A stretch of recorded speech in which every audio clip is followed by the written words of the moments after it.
Welcome to this quick and easy guide on how to delete your high school from your Facebook profile. Whether you added it years ago and want to start fresh or just prefer keeping that detail private, I'll walk you through exactly how to remove it in a few simple steps. Let's get started. First, open the Facebook app on your phone. Make sure you're logged into the account where you want to make the change. Once the app is open, look toward the bottom right corner of your screen. You'll see three horizontal lines. Tap on those lines to open the main menu. From there, tap on your profile. This will take you to your personal Facebook page, your timeline, where you can see your posts, photos, and about info. Next, tap Edit Profile. You'll see several sections you can customize, but keep going by tapping Edit Details for deeper profile information. Now, scroll down until you find the Education section. This is where Facebook lists your schools, colleges, and other educational details. Locate your high school in this section. Next to your high school name, look for a small pencil icon that's the Edit option. Tap it.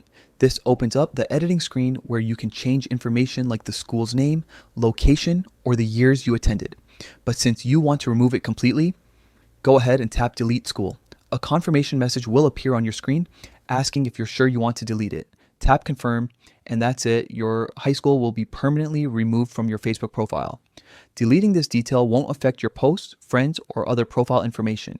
It simply clears that piece of data, giving you more control over what's visible on your page. And you're done. That's how you delete your high school from Facebook in just a few quick steps. If you found this guide helpful, don't forget to like the video and share it with anyone else who might be cleaning up their profile. Thanks for watching.